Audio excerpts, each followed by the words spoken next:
दुख भी मुझे प्यारे हैं, दुख भी मुझे प्यारे हैं।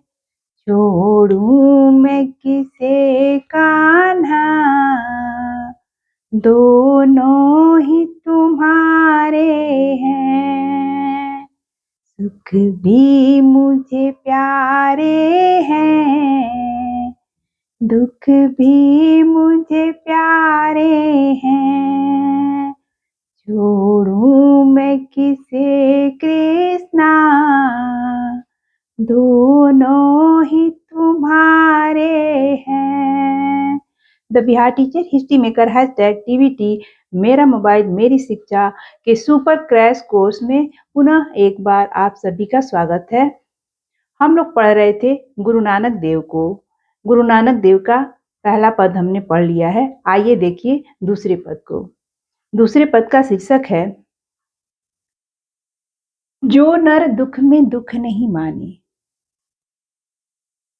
जो नर दुख में दुख नहीं माने, जो मनुष्य दुख में भी दुखी नहीं होता है। सुख स्नेह अरु भय नहीं जाके, कंचन माटी जाने। जिसको सुख की, स्नेह की कोई चिंता नहीं है। कंचन, कंचन का अर्थ होता है सोना। कंचन माटी जाने, सोना को भी माटी के समान समझता है। यानी दूसरे के धन का उसके पास कोई लालच नहीं है। नहीं निंदा नहीं स्तुति जाकी। अब चाहे कोई उसकी निंदा करे या स्तुति करे, मतलब गुणगान करे, निंदा करे, इसकी कोई परवाह उसे नहीं है। लोभ मोह न जाके, लोभ मोह अभिमाना।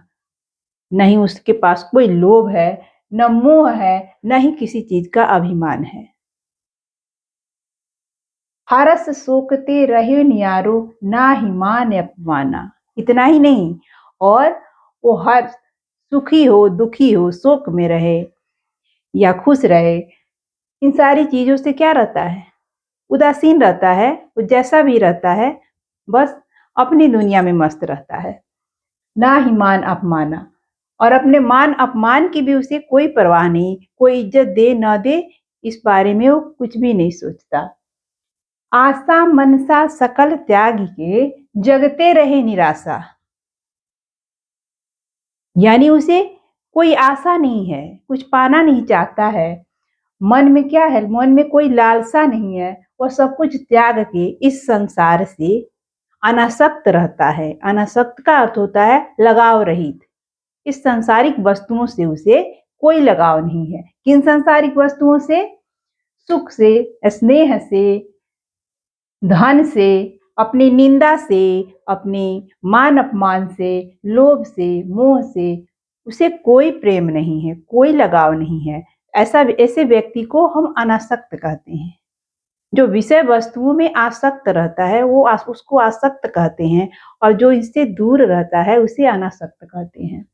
काम क्रोध जेहि परसे नाही, तेहि घट ब्रह्म निवासा। जिसके पास काम क्रोध नहीं है उसके पास जा ही नहीं सकते हैं। यानी जिस मनुष्य के पास काम और क्रोध नहीं जा सकते हैं, ते ही घट, घट का अर्थ घड़ा और घट का अर्थ यहाँ पे हृदय, उसी के घट में यानी उसी के हृदय में ब्रह्म का निवास होता है। किसके हृदय में? जिसके हृदय में इतने सारे गुण होते हैं।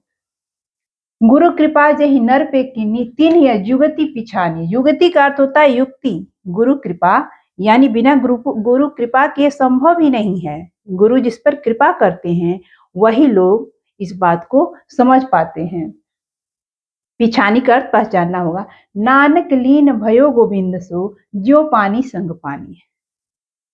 गुरु नानक जी महाराज कह रहे हैं कि यही सब जान के गुरु नानक क्या है, गोविंद के साथ, अपने हरि के साथ, अपने निर्गुण ब्रह्म के साथ मिल गए। जैसे पानी के संग पानी मिलकर एकाकार हो जाता है, वैसे ही गुरु नानक देव आत्मा के साथ, अपने परमात्मा के साथ आत्मा को मिलाकर उनके साथ लीन हो गए हैं। प्रस्तुत जो पद है गुरु नानक महाराज का, उसमें शांत रस है। दोनों ही पदों में शांत रस है।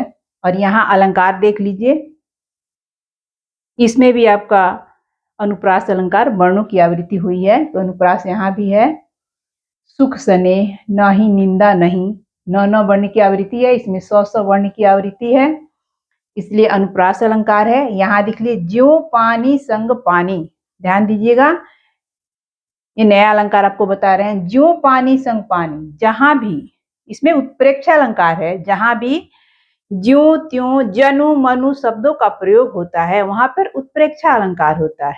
जैसे जानो, मानो, जनु, मनु, ज्यों त्यों, यहाँ लिखा गया है ज्यों पानी संग पानी, इसलिए यहाँ पे उत्प्रेक्षा अलंकार होगा। पानी और पानी, इस लाइन में दो अलंकार, पानी पानी, दोनों पानी का अलग अलग अर्थ है। फिर एक बात ध्यान दीजिए, यमक अलंकार कब होता है?